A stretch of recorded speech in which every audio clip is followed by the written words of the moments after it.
right, people of the internet, thank you very much for joining us today. I am having a conversation with a great woman.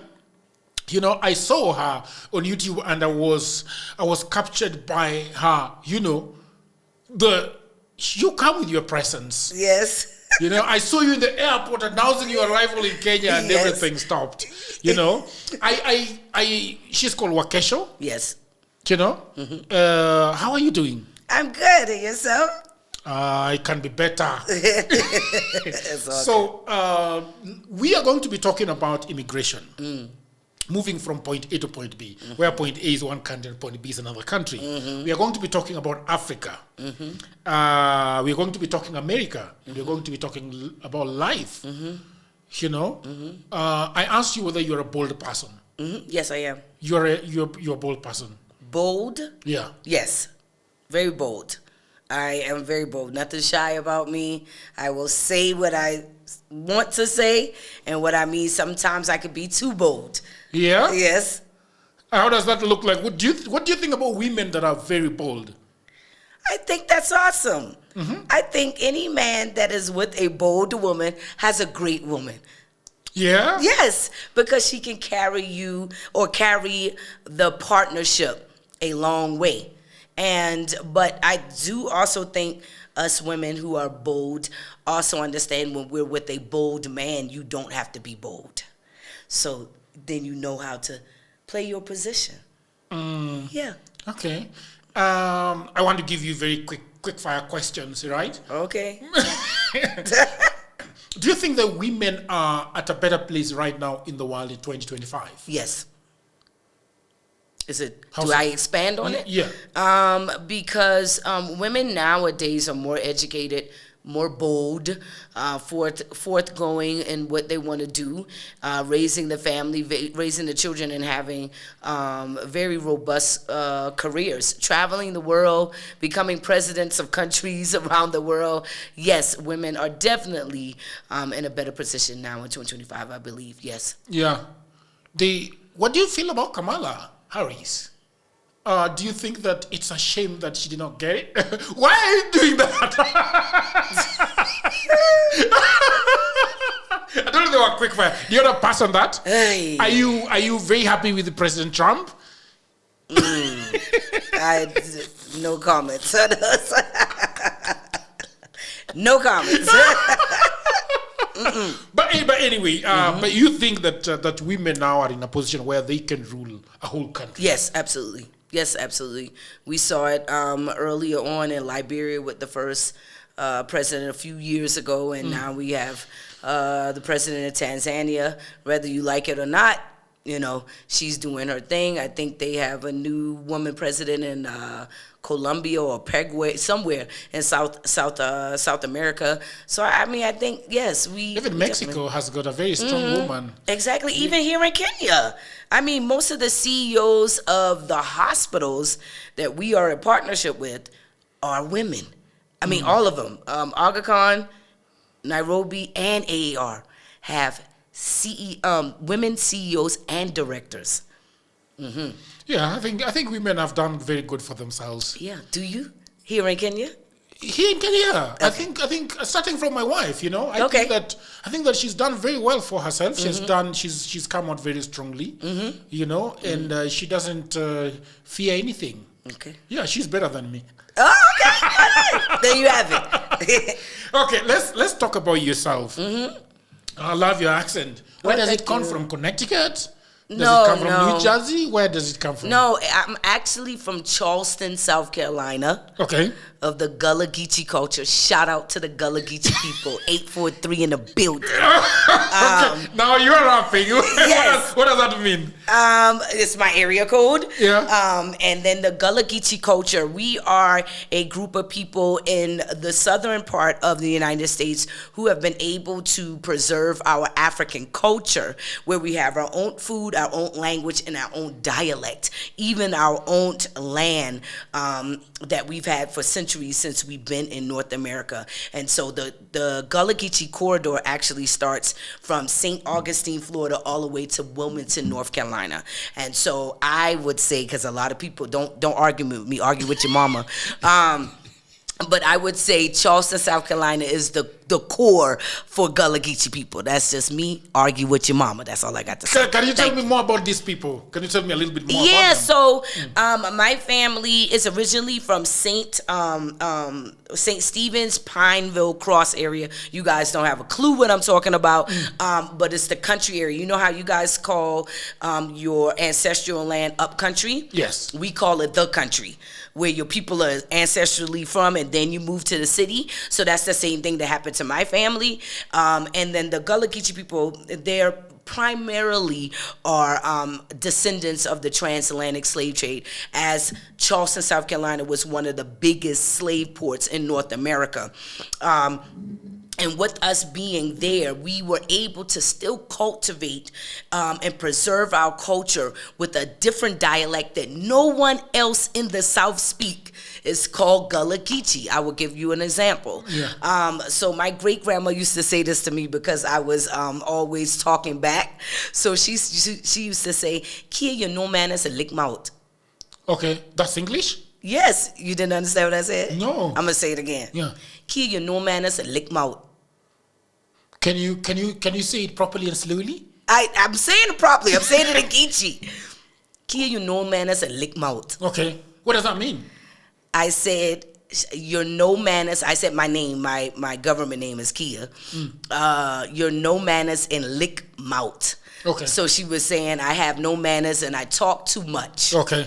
And so we have an accent almost similar to the Bahamian or Jamaican or Liberian accent, and we speak a Creole, which you would call a Creole, but we call Gullah Geechee. Okay. And so it's our own dialect that we have in the South. Then we have our own food that we cook, like Hoppin' John, which is rice and peas, but it's made with cow peas that you find here only in East Africa. But it ended up in North America, and we're the only people that make our Hoppin' John with cow peas. Everybody make it with black-eyed peas. So there's like little nuances about our culture that a lot of people don't know about the Gullah Geechee culture, even in the United States. So that's a little bit about it. Yeah. And then how did it feel like growing in America as a young woman? Do you remember? Yeah. So growing up in Charleston, South Carolina is the South. It is the South. It is the South. Yeah. Old rich white money, old plantations, racism at the highest level that you can imagine. And so even growing up in the 80s, I'm 42 years old, growing up in Charleston, we still were segregated segregated even in integrated schools where white people stayed to themselves and blacks stayed to themselves, and you still felt like you were less than, especially because we had that accent, because we had the Gullah Geechee accent and dialect. So they never taught us to really appreciate our accent and our dialect, which is why when I went to New York, I mimicked them so much where by when I left New York, people from New York thought I was from New York, but that's why I have this accent now. I don't have my Gullah Geechee accent. Oh, it's gone. Yeah. Wiped out by New York. Yeah, I tried to lose the accent because when you're going to school in the South and you're going to school in Charleston, they never taught you to be proud of it. It's almost like something with Swahili, Kiswahili, not being proud to speak Kiswahili and wanting to speak English more. That's almost the same way we had with speaking Gullah Geechee over speaking proper English. I see. Yeah. Okay, but this the racism in America for people who are born there, because when whites come here into this country, you see flashes of it. Yes. You see flashes of it, and you can feel that this person feels more than the normal person in Kenya. Yep. But it's very, and I want to get it from you, it's very interesting how the blacks in America and the whites in America have not like completely decided that we're going to be next to each other until kingdom come. Right. Yeah. What do you think makes this the phenomenon of somebody hating the other, because somebody also told me that there is a white guy who was telling me, but those blacks, they're also racist against us. We can't be racist. Yeah. How can black folks be racist? I don't racist know. is a system of white supremacy. It's a system. It is not prejudice. We can be prejudiced. We can be biased, but we can never, black folks can never be racist. We do not control the system of white supremacy. So when you say that it's a system, can you explain a little bit of how it plays out, the right. system? Yeah. So you see the system of white supremacy across all sectors in the healthcare. Right now, the reason why we promote medical tourism inbound to Kenya is because black women in America have the highest fatality rates against our white counterparts when it comes to maternity. And so, and this has been a historical issue in the United States, dating back to the Tuskegee experiments on black folks in the early 1900s. You see where they would do experiments only on black folks because they believed that we can endure pain much better than our white counterparts. And we're seeing that today, even in the healthcare system, when it does come to black women having babies in America, and they're dying at extreme rates because of bias and racism in the healthcare system. When you look at the education system, it is designed for black boys and girls to go to prison. They have a prison to school to prison pipeline, literally, where they can tell your child in the 3rd grade that by the behavior that they're going on, they would be in prison by the end of their high school year or before then. But they can gauge it based off of your child's behavior or the railroad blocks, if you will, that they put in place in the education system as well. When you look at the justice system, forget about it. You guys have seen it. People are being shot down the street like a dog. I call it contemporary lynching. It is no different than when our ancestors were being hung on the trees like strange fruits. And today, it's just the cops killing young black boys and women in America for nothing. And so I have to have a conversation with my son, who is currently 19 years old, who's been a suburban kid his whole entire life, don't know nothing about the ghetto, nothing about any of that. He's in college right now, a great kid, but I have to have a conversation with my child because I have to make sure that he stay aware of his surroundings, because he can be shot down the street as a good kid. They don't care that his parents are entrepreneurs and we giving him a great life. They don't care that he's never been in trouble. They don't care any of that.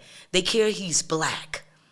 And so while I am living my best life here in Nairobi, Kenya, I fear that my son still lives in the United States. That is interesting. Mm-hmm. That you feel that it is safer to be in Kenya than be in the United States? Way safer, especially for my son. Wow. Yes.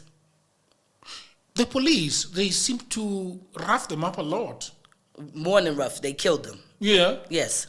But what is the hatred towards those kids, those boys? This is hundreds of years of racism and hatred for black folks. I don't understand why they hate us so much. I always say your anger should be with your God. Your God created you less than melanated people. That's not my problem. You should take that up with your God. So now that's a conversation you have with him. Why do you hate us so much? I couldn't tell you. But they have a disdain for black folks, whether you're a woman or a man or a child. It really doesn't matter. And that is why I do the work that I do, because I care about us first. If you care about your people, then I should be able to care about my people without having an extreme hate for you. But it's okay to care about my people first. So I don't know, but yeah, you grew up in tell me a little bit about how you grew up. College, where did you go to college, and then what did you learn at the university? I got an interesting story. So I always start with I'm a little girl from Charleston, South Carolina, that dropped out of the 10th grade of high school with a GED. And so I've gotten college credits and certificates and things after along the way, but I'm not someone who just went to university out of high school. I dropped out of the 10th grade. But I was born to an addict. I was born in the 80s, and so this is when crack was running rampant. My family, I come from middle-class blacks. Really good family. Shout out to my family. I love my family. Y'all are the best. But my mother, who birthed me, made other decisions, and she became an addict early on in my childhood. And so my childhood was quite rough for quite some time before my family actually realized that she was having a drug issue. No one really knew until later on, and then we were placed in another home and so on and so forth. So my childhood was very traumatic in terms of just having to deal with that. I'm the only child, but then I became a big sister to 2 other little cousins who became my responsibility because of circumstances. And through that, I just became a warrior. And even through my school years, school was never for me because of all of the trauma and trying to navigate life, figuring out why I had low self-esteem, why my mom did this to me, why my life had to be this way. And so you just rebel, right? And as I became older, I realized, oh, this is a problem. We got to fix this. And so once I had my son, at 23, I said, I cannot give him the same life that was given to me. I cannot do it. And so I got my things together and I joined the military. I then got out of the military and I did 7.5 years as a civilian contractor, support in the military. I did 3.5 years in Afghanistan, 2 years in Iraq, in Estonia, Bulgaria, everything, And so since then, I have visited 46 countries in the world. I've lived in 8 of them, including Kenya. I own a couple businesses now. Beautiful. I made it out of my circumstances. It's very interesting. I want to ask you a few things about how, as a human being, because when you have trauma from the past, how you begin to get out of that trauma. That's the question that I want to ask you first. Secondly, I want to ask you about the military in America, because it sounds very interesting to me that you can just go and leave. Like in African countries, once you're military, you're in military. Oh, really? It's very difficult to come out of it. Very difficult. You're an asset of the government for a long, long time. Oh. Yeah. So, but then let's start with, as a human being, how do you realize that if I go this route, I'm going to destroy myself? Yeah. How do you gather that courage? Because I know a lot of people who are stuck there. The trauma from childhood, the problems that keep visiting them and shadowing them. How did you decide that? Where did you get the strength? Did you get it from God? Where did you get it? Yeah, definitely from God, for sure. My family, I have an amazing family. I mean, really, I really do. I come from a good family. My mother just made a decision outside of what she grew up to see. She had her own demons, right? And so for me, seeing my other family members, seeing my grandmother, my aunts, who taught me better.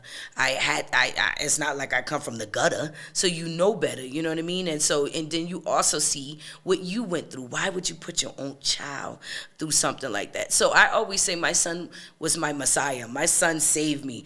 I don't know where I would have been had I not had my son, and then had my counsel as my family around me and my friends, and definitely God. So early on in my 20s, I realized that, this is not going to work.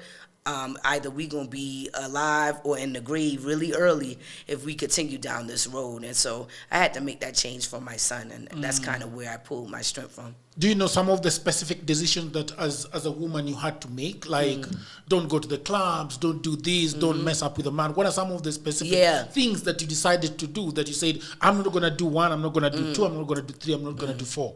I'll tell you a story. So I was living in Virginia. VA is my second home, 757 in the building.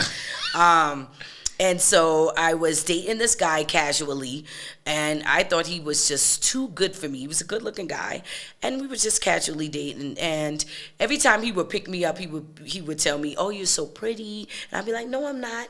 And he's like, and this went on. And so the last time, he was from New York. He was from Harlem, New York, and I don't know if you know about New Yorkers. New Yorkers are just like straight to it. They tell you what it is what it is, and they don't care. And so he picked me up and he told me again, like, you're so pretty and da da da. I said, no, I'm not. And he just went off on me. He was like, whatever, B, I can't deal with women that have low self-esteem. I'm not dealing with a B that has low self-esteem. So you need to get your ish together or I'm not effing with you, blah, blah, blah, blah. And while it was very harsh, and he was my peer, that woke me up. I was like, something is wrong. And so from that moment, I told myself, we have to work on our self-esteem.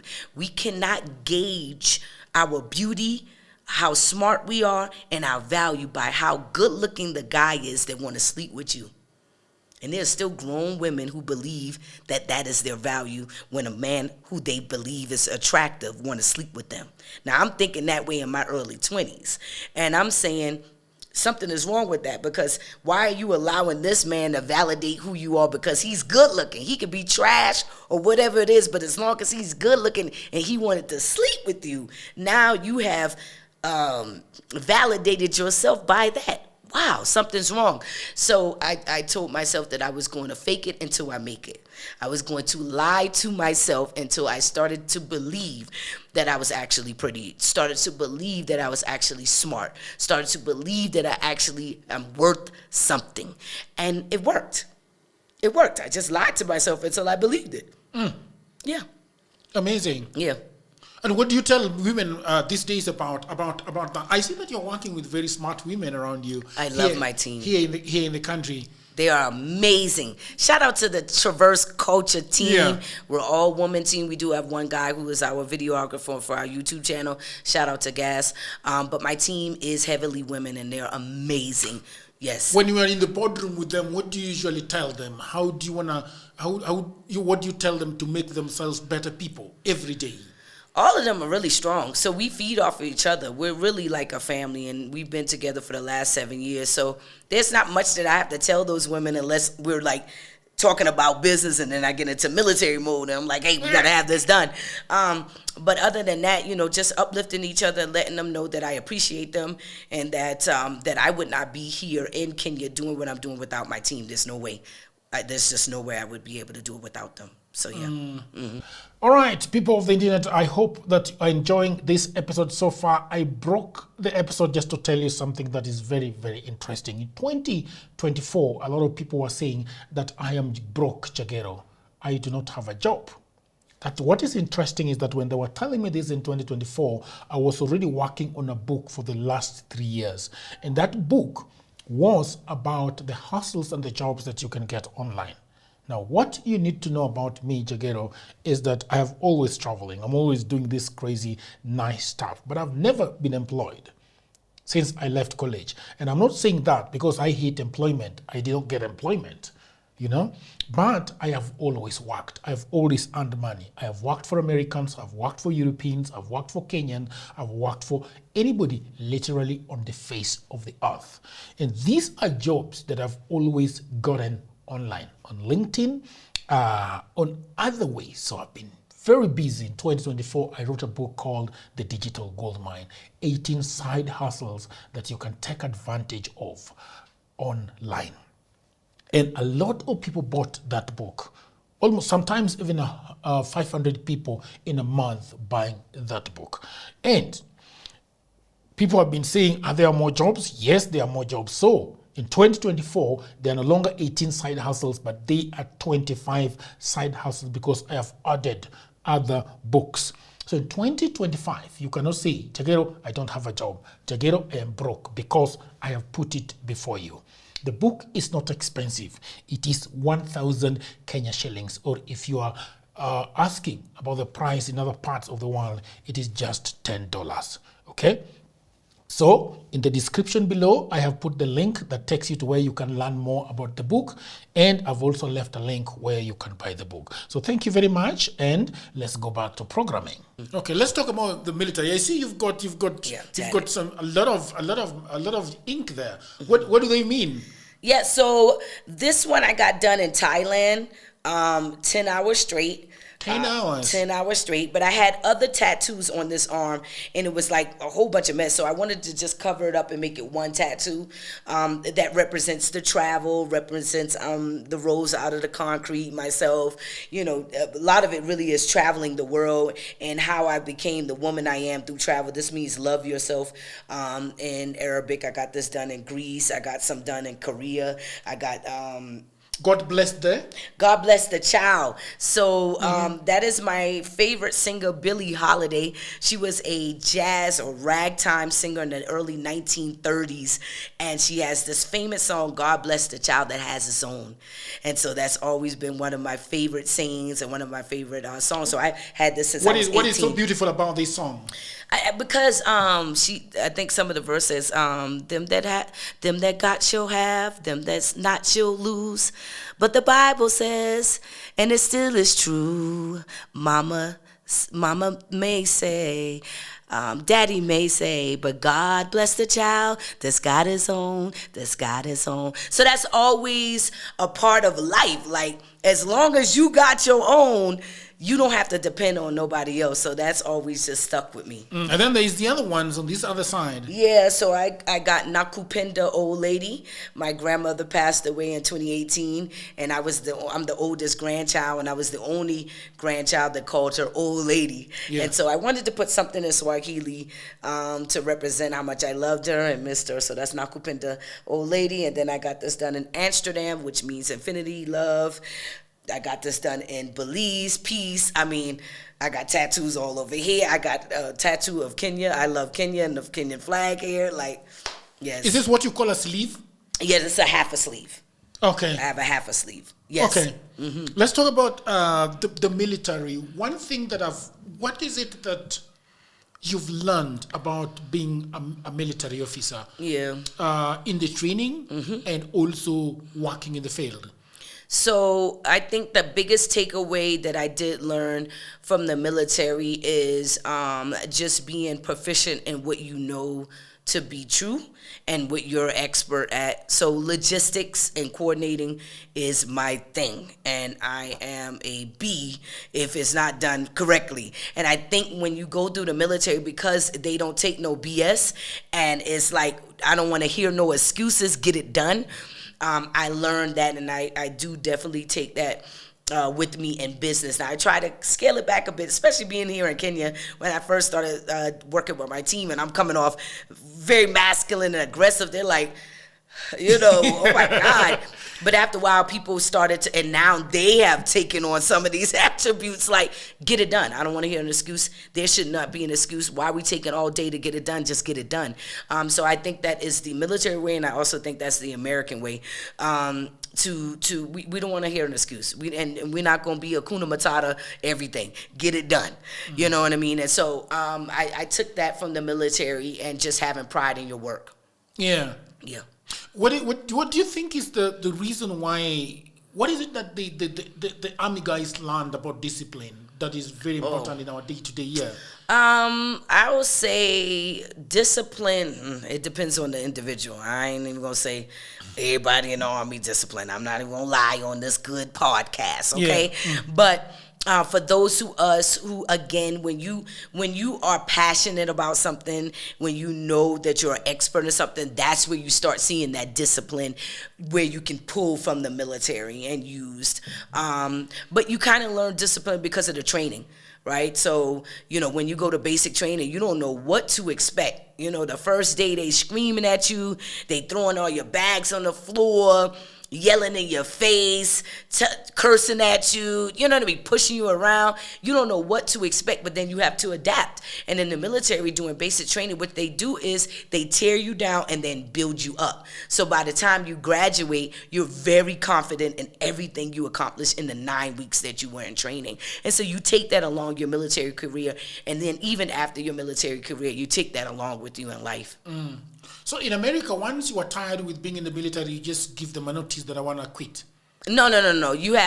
So when you join the military for a certain amount of time. Okay. And so when the time is up, then you can exit. You don't have to re-enlist.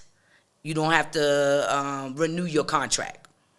So that's typically how it goes. Some people get kicked out the army.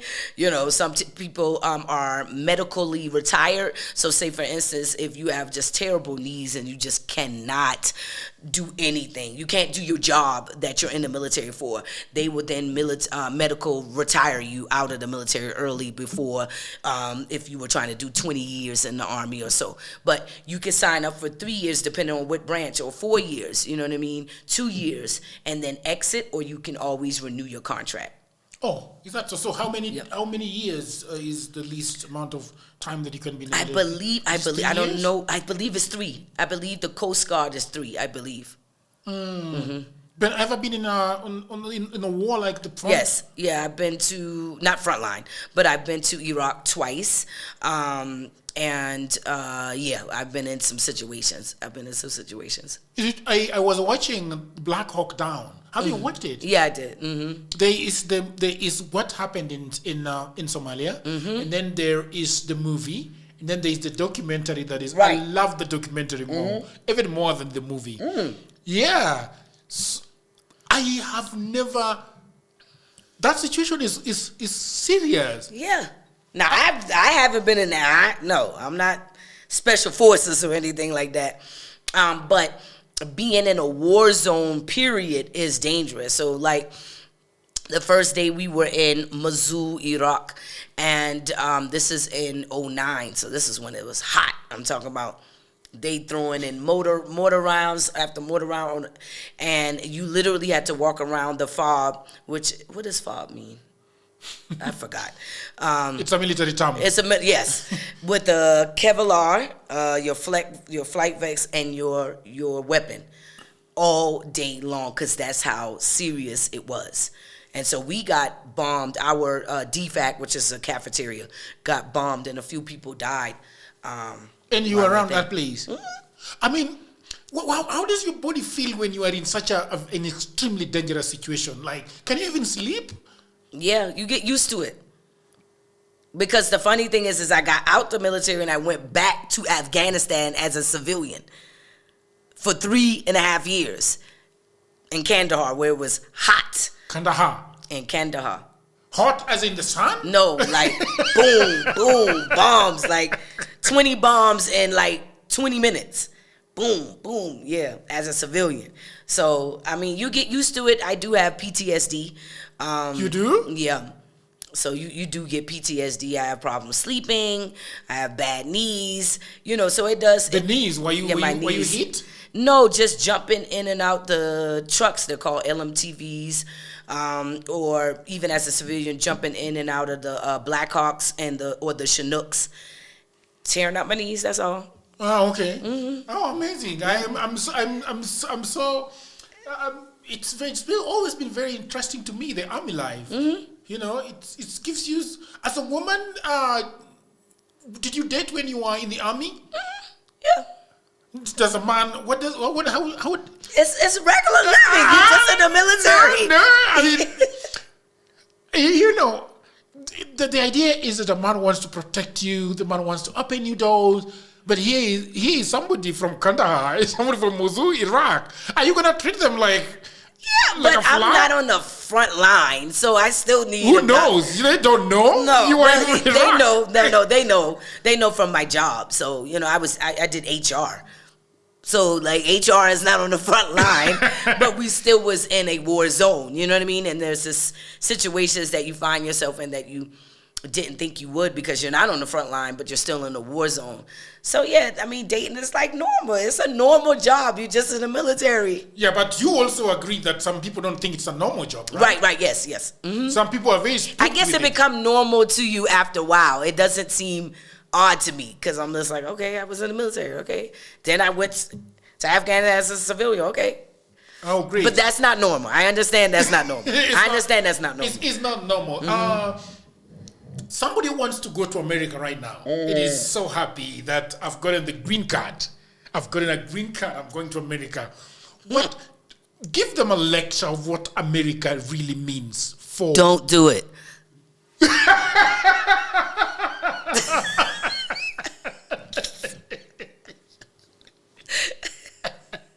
Was that clear enough? But you need to give Right. You need to give them the lecture. You need to give them the lecture of what it takes to be an American. Because in Africa it's a bit. I was in Kasese, Uganda. Okay. It is laid back. It's like 1962 there. Oh. It is so laid back. People have food from the shamba. People are chilled. People can take coffee in the afternoon and laugh and enjoy. But then it's a rat race in America. It's ridiculous. What does it feel to be a normal America? What are some of the bills that you are looking at? Right. What are you looking at as a human being? Because why do you have to work 5 jobs? That part, because it's so expensive. I just posted my water bill and my light bill from here. And people were in the comment sections like, what? Hey, what you mean? My water bill was $6, and that's on the high side for here. My light bill was $23. That's on the high side. It was 3,000 K. That's on the high side here. And I'm like, that's expensive for here. They was like, what? $23? Where my light bill was like $200 and $300. So what's that? 35 K for my light bill in the States, and my water bill would run about 20 K a month. My internet would run about 25K a month. My mortgage was reasonable. It was about 130K a month, and because I made a smart decision when I built my house 10 and a half years ago, that I didn't want a mortgage over 130K. And I had people coming back from Afghanistan, and we're making really good money. They're buying homes 300,000 USD in 2014, and I'm like, nah. I don't want nothing over $1,000. And so my cost of living was low, but I know people who have, just their mortgage is $4,000, And I'm like, how do you survive on, that's just your mortgage. That's not your light, your water, your cell phone bill, the kids, food, entertainment. You're at about $10,000 trying to live. A month? A month. When you can live here comfortably, $2,000 and you living nice. What's that? $250K. You living nice in Kenya. If you making $300K, $350, you rich. You living really good in Kenya. So look at that versus the States. So somebody is going there. They're always going to be in the rat race. The difference I would say is, in the States, I think that there is faster upward mobility. But you gonna bust your ass to get there. You gonna work about 16 hours a day. That's a lot of hours. Right. That's a lot of hours. Whereby if you found a good product here and you made it, you ain't got to work all them hours. You actually get your weekends off, your holidays. Y'all don't play about y'all holidays. Y'all take them holidays off. The whole country shut down for Christmas. I ain't never seen nothing like that in my life. Oh, is that so? Yes. The whole country shut down from the 15th of December to almost January the 8th, y'all. It is crazy. Where did you go last December? Did you go to Watamu? Did you go Was I here? I wasn't here. I was in the States. I had just sold my house. Oh, you just sold your house. So I was getting prepared to move out. I sold my house in November. Okay. Yeah. So I want to ask you about why the hospital bill is unbelievable. Oh my God, it's just ridiculous. Why? I think because there's a lot of legal processes including it for malpractice and things like that, where you don't necessarily see that here. But it's greed too. They're all private sector hospitals, right? Whereby, and even the public hospitals aren't managed by the government. Those are private owned hospitals. So they can charge, anything, a ridiculous amount. I went to the hospital maybe in October, and I thought I had some issues going on. I was there for an hour. They did a CT scan. They did my labs, and they gave me medication for pain. That was 6,000 USD for an hour. For an hour? For 1 hour. I did the same thing here. $6,000? 6,000. What is that? 1.2 mil, I think, something like that. 6,000. No, that's about. No. That's 600,000. 600K. 800K for an hour visit. I go to the hospital here, and I sprained my knee and my ankle, This is back in 2019 when I realized, I need to start doing all my medical stuff here in Kenya. And they did a CT scan. I registered. They gave me pain medicine and medication. No, they diagnosed this. I sprained my ankle and my knee. That was $70, and I know that's on the high side.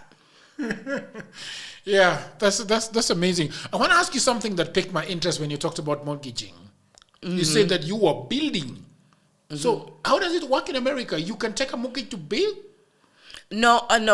Yes. I was building with a construction company. Yes, you could take a mortgage to build, and you can either go with the lender, the builder's lender, or you can go with a bank that will give you a mortgage at your interest rate, whatever interest rate it is. But the thing is you really don't own the house, because if you miss a payment on that house or you miss a payment on the land, they could take it. The government could take the house, foreclose on the house, foreclose on the land, and it's not yours. Whereby if you pay for something here, it's yours. Because in Kenya, the way it happens is they give you you show up with the collateral, and then they give you a loan, and then you build your house. So then sometimes, yes, the land upon which the house sits could be the collateral, but it's not a mortgage. You are paying back the loan. Right, and ours is a mortgage. It technically is supposed to be a loan, but it's a loan that you never ever gonna either pay it off, or you actually own that property or that house. Okay. To be quite frank. Because even if you pay the loan off or the mortgage off, if you miss the taxes on it. Really? Done. Okay, so then so you show up at the bank, JP Morgan, Chase or whatever, right? Yeah. And you tell them, look, I want to build a house and I can be able to pay monthly, okay? So do they give you hard cash into your account and then you go look for a contractor? No. Or they work with the contractor? Right. They work with the mortgage company, pay the contractor. You never get that money in your account. Really? Really. And who? So it's like credit. Because there has to be like a quotation, like how much is the cost of the house going to be? So it is the construction company that sends that over to the bank. Right. It's going to cost this much. Right, to the builder.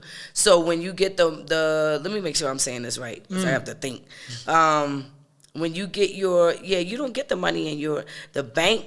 The bank approves you for the loan, and then they pay the mortgage company. The mortgage company then pays the builder.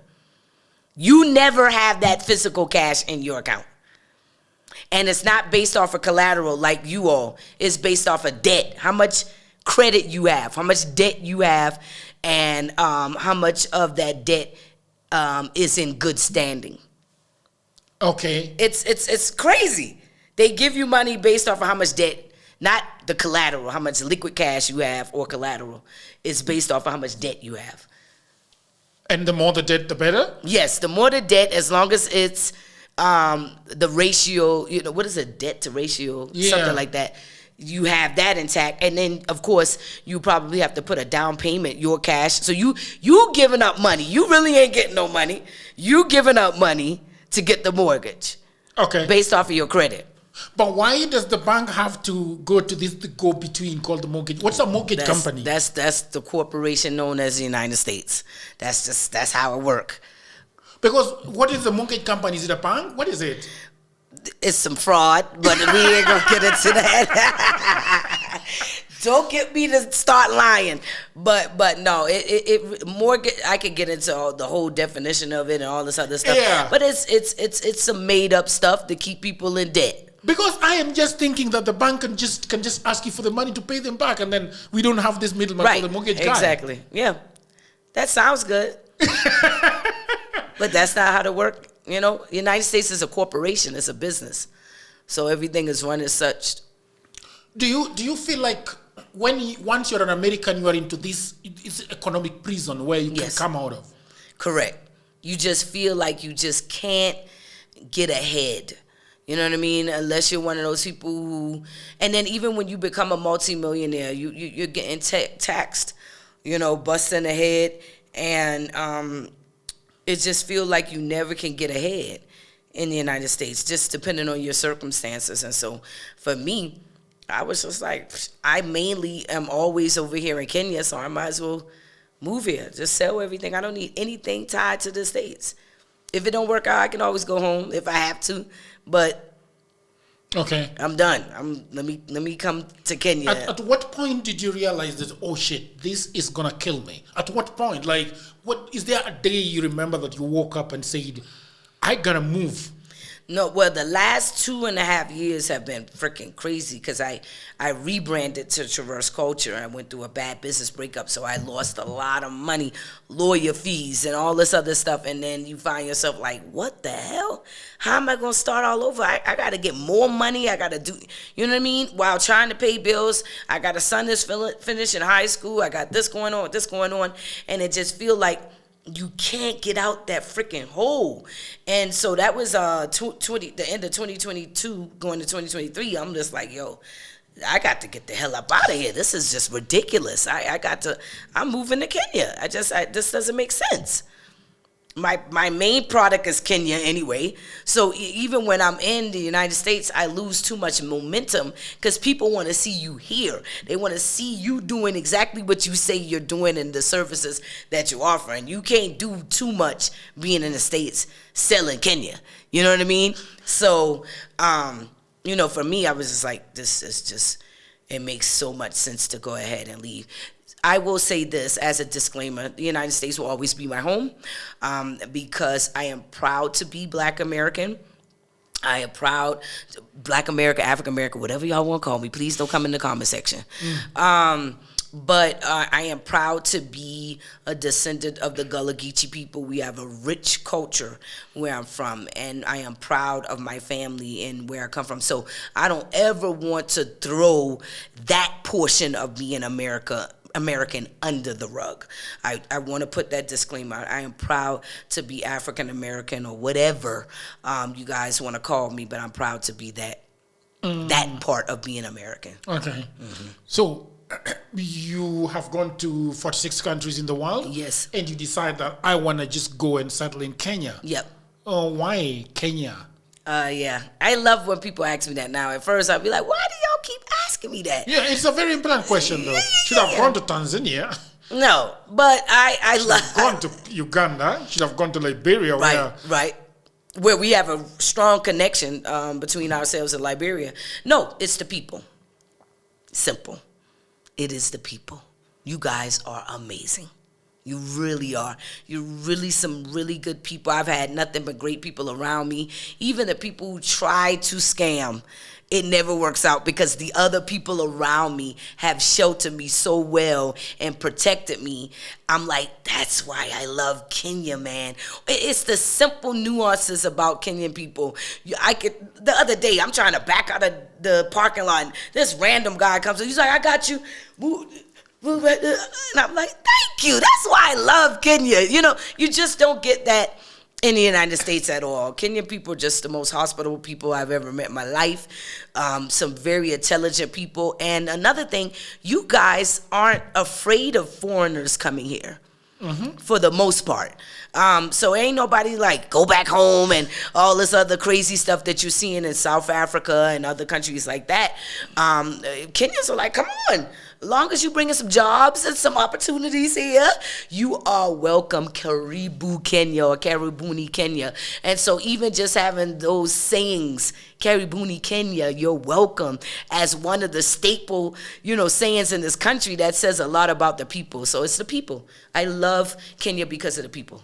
Yeah. Do you like the food here? Tell me the truth. Kenyans don't come for me in the comment section. Don't do it. Okay. They're going to come for me in the comment section. Because as a Kenyan, I would tell you that it is. If I compare Kenya, Tanzania, Uganda, West Africa, I would say we have got the most boring food. Oh, thank you. You said it. Thank you. There you go. All right. Good. I didn't want to say it. He said it first. Okay. Yeah. It's a bit bland. It's a bit bland here. Yeah. Yeah. It's not. My grandmother used to say, ain't nothing to write home about. I said, well, Grandma, who's sitting out writing about something to say? Yeah. And ain't nothing to write home about. But I mean, it's okay. It's okay. You can cook your own food. You can do your own spices. I find I can't get full because Kenyan food is not heavy like West African food or soul food. It's you either gonna eat choma, ugali, because you gotta eat the ugali. Lord have mercy. And I love skuma wiki. And then, you have your fish and your pilau and all this other good stuff. But, Do you like the ugali? What do you no, I hate ugali. But I eat it because I know I want to get full. All ugali is hard grits. Okay. But in America, Black Americans love grits. You are not Black American if you don't like grits. Just like you ain't Kenyan if you don't eat ugali. Well, I ain't Black or Kenyan because I don't like neither one of them. Yeah. But I eat ugali because I know it'll make me full. Because Kenyan food is not fulfilling. Yeah. Except the ugali. You got to eat the tasteless ugali and put it with the beet and some Don't come for me, Kenyans, in the comment section. And eat it with the skuma wiki. It's okay. We all agree because a lot of my friends from abroad have always, that's the only thing they hear about like, what is this thing? Why y'all love ugali? It is not bread. It has no taste. It has got sugar. I don't even like the texture. Yeah. I don't like it, but I'll eat it. I eat it. But I mean, Kenyans swear by it. You want some ugali? I'm like, it don't have no taste. Yeah. But I think at some point, not everybody in Kenya was eating ugali. I think ugali has become staple in most, because there are parts of this country that never used to eat fish. Oh, okay. But suddenly, a lot of people are now eating fish. A lot of Okay. people are eating ugali because I'm not sure if the Kikuyus had really ugali as their staple food. I don't think so. Oh, but okay. now suddenly it is everywhere in the country. Everybody eat it. Yeah, and the fish is everywhere, even close to the mountain. Yeah. Okay? Yeah. How about the weather? Love it. Love it? Love it. Love it. The only thing I don't like is the rainy season. It's horrible. The rainy season is horrible. What's horrible? Because water is everywhere. Right, it's muddy and there's all that. Oh God, no. That's the only thing. I just got to keep it a buck. I don't like the rain. But also season. when it's too hot, But Nairobi doesn't get it doesn't get that bad. Yeah. It doesn't get that bad. I always say to me, Nairobi reminds me of a LA because of the weather. So it can get pretty warm, but then it can get really cool at night too. And then it can have that nice in between, really good weather. So for me, Kenya has some really good weather, especially in Nairobi. Now Mombasa, that's a no for me. Yeah. It's extremely hot. I can't do it. And humid. No. Have you been to Kisumu, other western parts of Kenya? Kisumu is very beautiful, very clean, very nice. It has this nostalgic feeling about it. Love Kisumu, Lake Victoria, the fish, the tilapia. Forget about it. It's great. So I'm going to Kisii this weekend. So what are you going to do there? I got invited. My team, one of my team members invited me. They're glamming her mother's house. Okay. Yeah, shout out to Moira. And so we're going to Kisii, and then we're going to be doing some content out there too. So I'm excited for y'all to see that on our YouTube page. All right. Great. The structure of this country, do you understand it? Like, when you go to Lavington, you see the kind of life that they're living there. Then you go to other parts of the city. Yep. What hits you? What have you been thinking about when you see the way Kenyans live, the middle class, the rich? Yeah. I love it. It's a thriving, developing country. So it just makes sense. I mean, Kenya, most people would be surprised that Kenya has a thriving middle class, a very visible middle class, which is, I think you should be proud of. I mean, because I always tell people, our clients, when I'm educating them about Kenya, because, most Americans think Kenya or Africa is a country. So Kenya must be a city in the country. I don't know. And then the whole of Africa, people still walking around with no shoes and live in a jungle. It's crazy. So when I start talking about Kenya in terms of it's being a two-tier country, it's no longer a third world country, a developing country, and it is the only black-owned country in Africa right now at this caliber. Yeah. At this caliber is the only. Because we can't count South Africa because you have Mzungus. But here, Mzungus don't run the show. Black people run the show. And so I love it. I love it. I tease all the time. I went from being a middle-class American to an upper-class Kenyan in a month. So, I live in a nice neighborhood. Did you find a house, by the way? You're looking for one. Yeah, no, I have my place. I live off a state house. I live nice. You're living next to the president. Right, I share the same water and light with this man. So, I'm living nice. Did you find it very extremely expensive to have a house here? No. Where I live at, I was shocked. I was ready to sign the paperwork. Like, you said, what? For this? Because something like where I live at would cost you, because where I live at would be equivalent to living in D.C., right? Yeah. Where I live at would cost you every bit of $5,000 to $6,000. A month? A month. And I'm at $130K. And I think that's beyond reasonable. When he said that, I was like, oh, where do I sign? Yes, thank you. Yeah? Mm-hmm. But when you sell your house in the United States when you're still on mortgage, how does it work? Oh, you just pay off the remaining amount of the mortgage, then you actually get the cash. No. Yes. But are you the one who finds the buyer? No. The buyer funds themselves, and they pay. Do they pay the loan? I don't know. I know I got the money when I sold the house. So yeah. Okay. Mm-hmm. Let's talk about then. You are telling. What is the correct thing to say about the business that you do? Can you explain? Let me do an introduction, a formal introduction. So my name is Kea Simmons. By the way, Wakesho? Yes, Taita. It was given to me 13 years ago by my adopted family that brought me here. My brother, James Malawasi, shout out to him, from Bamburi, Mombasa. Okay. And so his father, I believe, is Taita and his mom is Lua. So I have a Taita and a Lua name, so it's actually Wakesho Akini. Then in 2019... Wakesho what? Akini. Akini, okay. So after 9 years of coming to the country in 2019... my family did our DNA. We actually came back Kenyan and of the Lua tribe. So that was crazy that I had already had a Lua name. So anyway, I take on my Taita name because I love Wakesho, which means the future or tomorrow. And I was born in the morning, which is why I was named Akini. For those who are going to say in the comment section, do you know that? I do. Kenyans be acting like I don't know nothing. My elder sister is called Akini. Oh, okay. Yeah. And, Kenyans be acting like I don't know nothing. They be like, do you know that? I've been here for 13 years. Yes, I know a little bit of something. Yeah. Okay, so anyway, Traverse Culture. We are a travel concierge company that specializes in humanitarian work, relocation assistance, business consulting, and medical tourism inbound to Kenya. We also dibble and dabble in a little bit of real estate development, which we'll relaunch next year. But the core of our company is rooted in travel, and so we promote Kenya as an investment, relocation, and medical tourism destination through travel primarily. Mm-hmm. And how do you get your clients when you get a client? How do you start the conversation all the way to when they come to Kenya? Right. Like, so Americans want to leave and come and live in Kenya. Correct. So we've already relocated a few families to Kenya. Last year, the last quarter of last year, we relocated 4 families of 5, so about 20 people to Kenya. We've brought over 300 African Americans to Kenya over the last 7 years.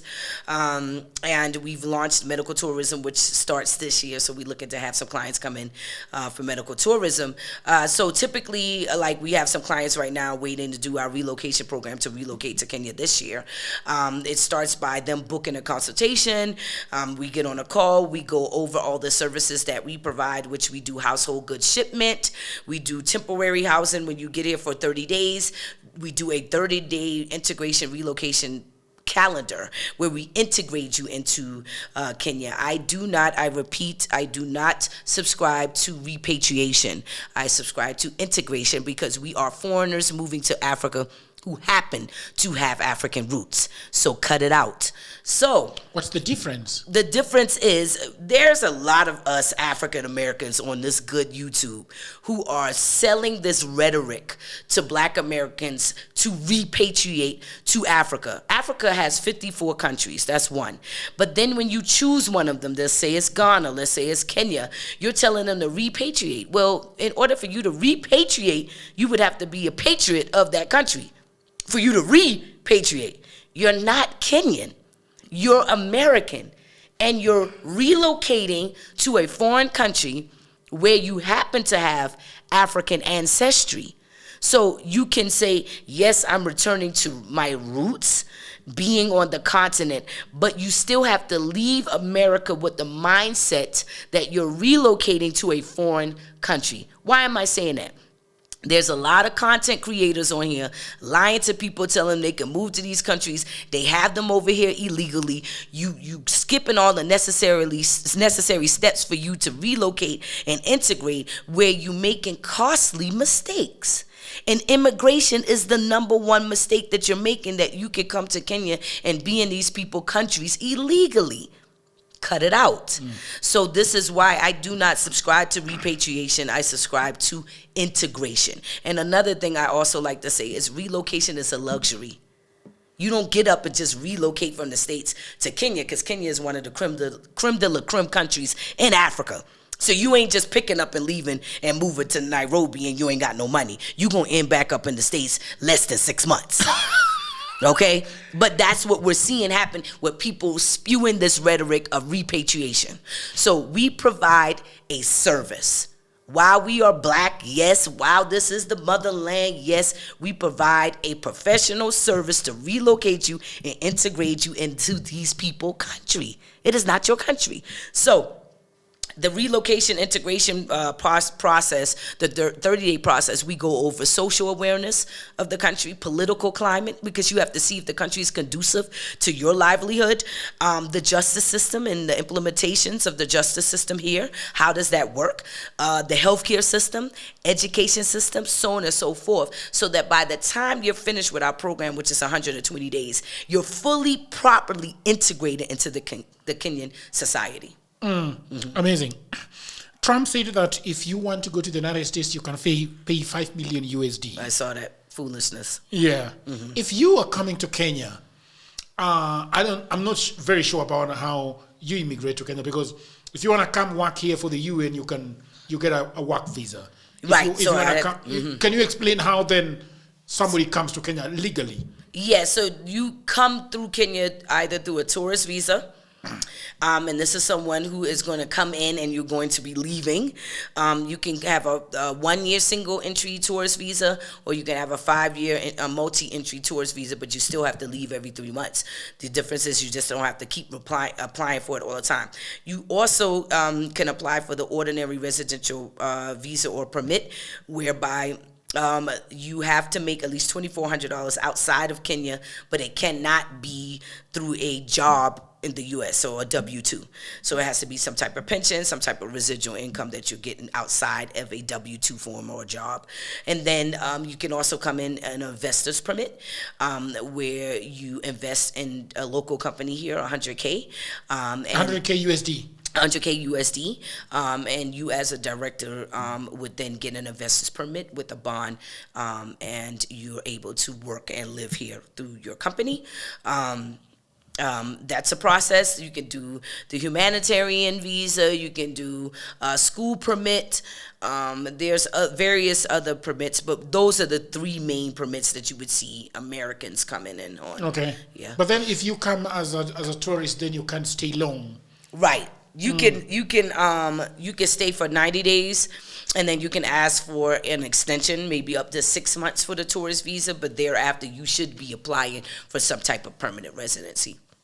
Which one do you usually recommend for people to do? How do you recommend it? Depends on which one they qualify for. So, if you're an investor, then I would say, let's go ahead and shoot for the investor permit, but you got to have that money to do that. Or if you are somebody who is retired and you have some type of residual income coming in, then that would work for you, right? So it just depends on the situation to situation. And people are very excited. Yeah, very excited. All of the families that we relocated are still here in the country, living their best life in Kenya. And the children that are coming for, when I am, for example, having children that are 10, 12 years, 20, those ones are still going to school. What do you usually give, what is the direction that you usually give them for their children? Some of our clients are homeschooling, but we did have clients where we've enrolled them in school. There's a video on our YouTube page where the kids are actually talking about their experience in Kenya since they've been enrolled in school. And so what we do is typically when the parents get here or the family get here, we take them on a school tour with the partners that we're partnered with here in Nairobi. Depending on where we have relocated them to in terms of their permanent housing. And then they do the interviews, they do the tour of the school, and then they choose the school that they want their kids to go to. They test the kids to see where the kids are at in terms of the curriculum, and then we enroll them in the school. So we literally are very hands-in when it comes to the education system, the healthcare, permanent housing, temporary housing, your entire relocation process. I want to thank you very much. I think we are coming to a close. Yes. 1 hour and 3 minutes on the clock. I wanted to ask you, most of the time when I'm talking to women, I talk to them about life, okay, about relationships, about sex, and about things like that. Okay. Right? If you go online right now, there are a lot of women that are swearing that they don't want to be in relationship with men because they don't think men are... for lack of a better word, what word should I say? They're not doing what they're supposed to do as men. Do you think that something has really, really changed and men are no longer the men that, like your father? I don't know. I have hope for men. You do? I do. Because I think at some point in my life I was a dirtbag too. So not everybody's going to be a dirtbag their whole life. You mature, you grow, life teaches you. My grandmother always used to say, life will teach you how to treat yourself, and people will teach you how to treat them. And that is the truth. And so as we all grow and mature, I think people change over time, people evolve. So I do have hope for men. I don't necessarily see it as, all men are dirtbags and you're never going to find a good man. That's crazy to me. I also will never be that woman to say, I don't need a man. That sounds weird. I would never say that I don't need a man. But a lot of women are saying that. That's the weirdest thing ever. Why do you think they say that? I don't know. It's weird. I don't know, maybe it's feminism, I don't know, but it's weird to me. That's just me. That's crazy. We are here to partner with each other. You know what I mean? Now, unless you like other women, I can understand you saying you don't need a man. But if your goals are, women say that because they're hurt. So it's a defense mechanism. So it's easy to say, well, I don't need a man. You know what I mean? And people leave you alone. If you were to open up, then now you're vulnerable. Now you have to express how hurt you really are. You know what I mean? But here's the thing. Most women and men are not real with themselves. Most people live in a fantasy world. Most people are traumatized to where they create a whole persona of themselves that is not reality. And so most women think that they are the victims in their relationship, when really you are an accomplice to the demise of your relationship. Because whatever he is doing, while he may be a dirtbag, he mirrors some of your bull crap that you need to work on. And I learned that in my last relationship. While he did some stuff, I too had some shiggity with me that I needed to work on. It was only a mirror of what I needed to work on. And as a woman, we feel like we just perfect. You just perfect. You ain't do nothing wrong because you didn't cheat. But how was that mouth of yours? Or how did you treat them? How was your attitude? How did you treat the children? How did you treat the family? How did you know what I mean? You got your stuff with you too. And so for me, I started to fall into the victim positioning when I got out my last relationship. And I thought about a few things. And I said, hold up. You're not a victim, homegirl. You got your stuff with you too. And this was more of a lesson for you. It ain't got nothing to do with him. What he did is him. The lesson was for you. So it could have been him or anybody else. You probably would have defaulted to the bad behaviors that you're accustomed to protect yourself, rather it was him or somebody else. Now, what if this was the man for you and you defaulted to that bad behavior? Now you done lost a good man. So you still got to work on yourself regardless of the messed up stuff he did to you.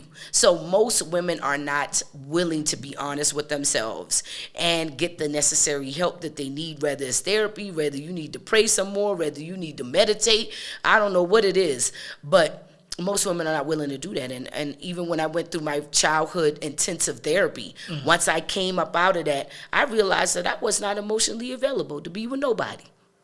And most women will never say that they're not emotionally available to be with a man, because we always think we're ready. You know what I mean? And once I was able to say that out loud, which was weird because I thought I was ready. I was like, I did all this work. I'm a good woman and da-da-da-da. And then once I realized, hey, yo, you still got some work to do, and you're not emotionally available, I realized that I am a good woman, not because I'm domesticated, not that I can sex good or whatever the case may be, not that I can be cooperative, but I am a good woman because I'm a good human who understands that I come to the table with flaws and I'm willing to admit when I'm wrong and work on them. That's what makes me a good woman. You know what I mean? And most women won't understand that. Last question. I think he liked that. I really loved it. I really. Men are hitting on you in the city? Nah, not really. They should. I know. Right? Yes.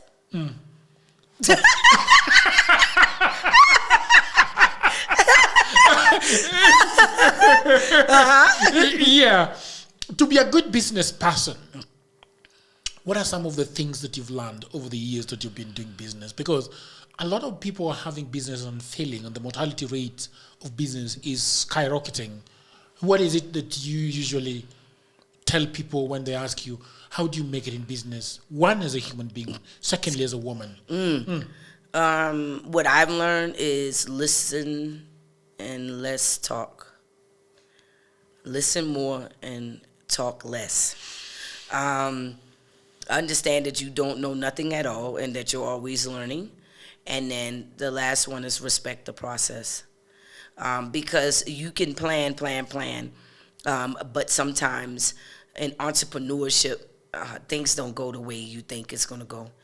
And then number 4, whatever it is that you are going into business and you're putting your all into, let it be your passion. Because if it's not your passion, you will fail. You're going to give up. Because entrepreneurship doesn't pay. It doesn't pay well. And it takes about 10 years at least for you to see a level of success that you are aiming for. And even then, you may fall back down and have to start all over again. So you must love what you do. There must be a passion and purpose behind what you do, because this is not an easy, it's probably one of the hardest things to do, is to be an entrepreneur and a business owner.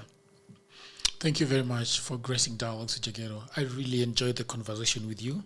I wish you the best in this country. It's an amazing country. I always say I will always pick Kenya.